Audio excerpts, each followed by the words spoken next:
प्रिय मित्रों, स्वागत है आपका आपके अपने चैनल स्टडी विद प्रदीप पे। दोस्तों, आज की न्यूज़ में हम लोग देखने वाले हैं कौन सी महत्वपूर्ण खबरें हैं जो छात्र जीवन से संबंधित हैं। बात कर रहे हैं इसी कड़ी में यूपी टीईटी को लेकर के। 8 अप्रैल को यूपी टीईटी का परिणाम जारी कर दिया जाता है, लेकिन परिणाम में ही यह बता दिया जाता है कि यह परिणाम हाई कोर्ट के आदेश और सुप्रीम कोर्ट के आदेश के हिसाब से जारी किया जा रहा है। इस परिणाम में यह बताया गया है कि जो रिजल्ट आपको दिया जा रहा है, यह रिजल्ट वहाँ की सुनवाई के बाद जैसा भी होगा उसके हिसाब से इसमें संशोधन भी किया जाएगा। इसी कड़ी में आपने देखा कि 6 प्रश्न ऐसे हैं जिसको लेकर के अभी भी विवाद गहराया हुआ है और हाईकोर्ट में इसके लिए याचिका कल दायर कर दी गई है। अब हाईकोर्ट में याचिका दायर करने के बाद छात्रों की ये मांग है कि 6 ऐसे प्रश्न दिए गए हैं जिनमें दो दो उत्तर दिए गए हैं, यानी 2 उत्तर को सही माना गया है।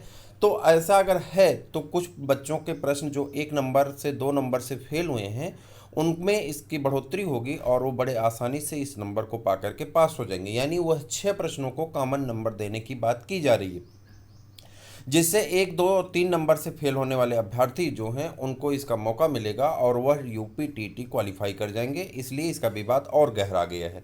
अब देखिए क्या होता है। मामला हाई कोर्ट में पहुंचा है, जो भी होगा जैसा फैसला आएगा हम आपको बताते रहेंगे। उसके पहले एक छोटी सी जानकारी हम चैनल की तरफ से आपको बता दें। अभी बहुत सारी जानकारियां, जैसे कि माध्यमिक समूह और घ की भर्ती होने वाली है।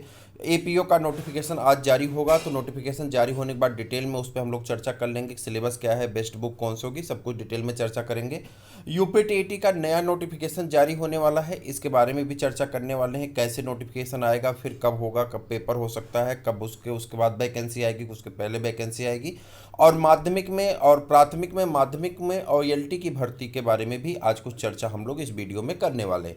लेकिन उसके पहले एक छोटी सी जानकारी यहाँ पे, अगर आप बायोलॉजी सब्जेक्ट से टीजीटी पीजीटी एलटी जीएससी की तैयारी कर रहे हैं तो आपके लिए सुपर प्रैक्टिस पेपर स्टार्ट कर दिया गया है। इस प्रैक्टिस पेपर में हम लोग चैप्टर वाइज कम से कम आपके एनसीईआरटी के जितने इंपॉर्टेंट क्वेश्चन हो सकते हैं, जो प्रीवियस ईयर क्वेश्चन पूछे गए हैं, उन प्रश्नों को हम आपको करवाते हैं प्रीवियस ईयर क्वेश्चन के साथ। और 2022 की तैयारी प्रारंभ हो गई है। डेली 8 बजे प्रीमियर पे यह क्लास आपको मिल जाती है, यानी आप लाइव के थ्रू 8 बजे देख सकते हैं, जहां पे आपको प्रत्येक दिन मिल जाता है। 3 प्रैक्टिस पेपर अभी हुआ है, तो आप जल्दी से ज्वाइन कर लेंगे तो आपका खत्म हो जाएगा। अगला प्रैक्टिस पेपर जो आने वाला वो रिस्पायरेशन से आने वाला, जो लोग बायोलॉजी के हमारे मित्र हैं उनके लिए। अगर आप सुपर टीटी की तैयारी कर रहे हैं तो इसकी एक क्लास हो चुकी है, दूसरी क्लास चट्टाने यहाँ से आने वाली हैं। ठीक है, पृथ्वी की आंतरिक संरचना हो चुकी है, आप जरूर देख लीजिए। और नोट बहुत बेहतरीन है, नोट्स फ्री हैं। आप व्हाट्सएप पे जुड़ेंगे 8004109998 से, तो आपको ये चट्टानों के बारे में और इसके सभी चीज़ें आपको मिल जाएंगी। ठीक है, यहाँ पर आ जाते हैं। अब माध्यमिक की बात करते हैं। माध्यमिक में आपके समूह ग और घ की वैकेंसियाँ बहुत ज़्यादा खाली हैं। एकदम नीचे आ जाते हैं, यहाँ पे देखिए। तो माध्यमिक में अगर आ जाते हैं, यहाँ पे देखिए कह रहा है कि एडेड स्कूलों में 3089 लिपिकों की भर्ती होगी। यानी लिपिक जो क्लर्क होते हैं, जिसे हमने आपको एक वीडियो में बहुत पहले बताया था कि बड़े बाबू और छोटे बाबू होते हैं ना, क्लर्क जिसे हम लोग कहते हैं। तो बड़े बाबू ज़्यादा कहा जाता है उन्हें, तो वो 2 होते हैं। अभी तक 1 होते थे जो मैनेजमेंट कोटा से रखे जाते थे, अब उनको 2 करने की बात की जा रही। 2 में से जो बहुत सारे ऐसे स्कूल हैं जहां एक भी अभी उपस्थित नहीं है, यानी वो आउटसोर्सिंग से रखे गए हैं, उनसे काम चल रहा है, एडहाक वाले हैं, और उनको सरकार कह रही कि नहीं हम परमानेंट करेंगे। अब उनमें से कुछ का परमानेंट होगा, तो मान लेते हैं 700-800 जो हैं वो परमानेंट हो जाएंगे। बाकी उसके अलावा इतनी वैकेंसियां आपकी लिपिकों की खाली हैं, जिसकी भर्ती यूपी ट्रिपल एस सी करवाएगा। माध्यमिक को यह आदेश दे दिया गया कि आप अपनी वैकेंसियों का विवरण बना करके यूपी ट्रिपल एस सी को दे दें। यूपी ट्रिपल एस सी इसका पेपर कराएगा। समूह पेपर कैसे होता है मैंने आपको बता दिया था कि आपकी इंटर क्वालिफिकेशन होनी चाहिए, उसके बाद आपको 10+2 पास होना चाहिए, ट्रिपल सी सर्टिफिकेट आपके पास होना चाहिए। उसके अलावा हाँ, आपको एक बात और बता दें कि इसमें वह सभी लोग शामिल हो सकेंगे जो पीईटी एग्जाम में शामिल, चूंकि एक बार बहुत पहले ही पेपर में दिया गया था कि 50 परसेंटाइल पाने वाले ही किस में जा सकते हैं, जूनियर असिस्टेंट में जा सकते हैं। तो जूनियर असिस्टेंट का है 50% आपका यूपीईटी एग्जाम जो हुआ था यूपी ट्रिपल एस सी का, उसमें होना चाहिए। आपको कंप्यूटर टाइपिंग आनी चाहिए इंग्लिश में और हिंदी में। तो ये सारी योग्यताएं होंगी किसके लिए, क्लर्क के लिए। और डी ग्रुप के लिए आप हाई स्कूल पास होने चाहिए, आपको थोड़ी सी पढ़ाई लिखाई होनी चाहिए, थोड़ी सी जानकारी होनी चाहिए। डी ग्रुप में आपके 20,000 से ज़्यादा पद है, 20,485 पद हैं डी ग्रुप में। समूह घ में, ठीक है, और समूह ग में कितने पद हैं तो आप समूह घ में देखेंगे 3,000। यानी टोटल अगर पदों की वैकेंसी देख लें तो नियर अबाउट लगभग 25,000 पदों पर माध्यमिक में भर्ती होने वाली है, और यह भी 100 दिनों के अंदर। देखिए यहाँ पे देखेंगे और भी एक स्कूल हैं, जैसे कि कौन से हैं जो एडेड स्कूल हैं, अल्पसंख्यक स्कूल हैं। तो 1161 अल्पसंख्यक स्कूलों में शिक्षक पदों पर भर्ती होने वाली, ठीक है। इन सभी चीज़ों के बारे में एजेंसियों को आदेश दे दिया गया, जांच शुरू कर दी गई। 100 दिनों के अंदर होंगी भर्तियां। तो ये है, कुछ भर्तियां इसमें से आउटसोर्सिंग से की जाएंगी, कुछ भर्तियां यहाँ पे कैसे की जाएंगी, कुछ भर्तियां आपकी सरकारी पैनल के द्वारा की जाएंगी, यानी सरकारी भर्तियां की जाएंगी। अब मामला ये है कब ये वैकेंसी आती है और इसके वैकेंसी के बारे में जैसे सारी चीज़ें आएंगी हम आपको डिटेल एक एक करके बताते जाएंगे। आप चैनल से जुड़े रहेंगे तो सारी चीज़ें आपको फ्री में मिलती जाएंगी, सारी जानकारियाँ मिलती जाएंगी जो आपके लिए लाभदायक होंगी। एपीओ का नोटिफिकेशन आज जारी किया जाएगा। एपीओ का नोटिफिकेशन आज जारी होने के बाद हम लोग डिटेल में उसके नोटिफिकेशन को चेक करेंगे। अभी बस इतना जानते रहिए, 21 से 40 साल आपकी एज होनी चाहिए। और भी बहुत सारी जानकारियां इसके बारे में हम लोग चर्चा कर लेंगे। एपीओ के बारे में आज नोटिफिकेशन आने दीजिए, नोटिफिकेशन आने के बाद डिटेल में उसके नोटिफिकेशन पर चर्चा करेंगे। तो फालतू चर्चा करने का कोई भी मतलब बनता नहीं है।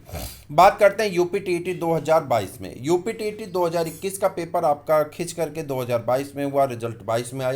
लेकिन उसके बावजूद बहुत सारे ऐसे बच्चे थे जो 21 में ही उनकी डिग्री पूरी होती या 22 में उनकी डिग्री पूरी हुई और वह शामिल नहीं हो पाए। यानी जो दूसरा बैच निकला था, कौन सा, 20-21 वाला और 21-22 वाला, ये दो बैच जो हैं, एक 19-21 वाला और दूसरा बैच जो 20-22 वाला, ये दो बैच जो बीएड के निकले हैं, इनमें से ज़्यादातर लोग ऐसे हैं कुछ यूनिवर्सिटी के कि वो शामिल नहीं हो पाए हैं यूपी टीईटी एग्जाम में।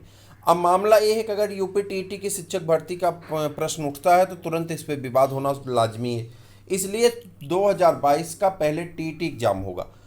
मैंने एक बार नहीं कई बार इस बात पे चर्चा की थी कि इसके पहले आपकी 17,000 वैकेंसी हो सकती है कि रिक्त है, जुलाई से पहले इसका नोटिफिकेशन आ जाए, चूँकि सुप्रीम कोर्ट का इस पर दबाव है।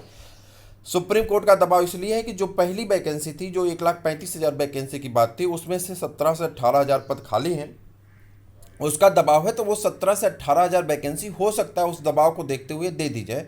लेकिन जो 51-52 हज़ार वैकेंसी की बात की जा रही है, वह वैकेंसी आपके 2022 के टेट के बाद ही वैकेंसी आनी है।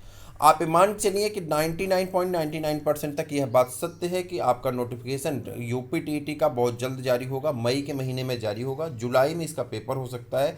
पीईटी एग्जाम का नोटिफिकेशन जून में जारी होगा, सितंबर में उसका पेपर होगा। एलटी का नोटिफिकेशन, अगर एलटी की बात करते हैं तो एलटी का अभी तक आयोग लगातार कहता आ रहा है कि हम जुलाई में पेपर कराएंगे। तो पेपर तो क्लियर है, लेकिन अभी भी उसका नोटिफिकेशन की कोई डेट एलटी की अभी क्लियर नहीं है।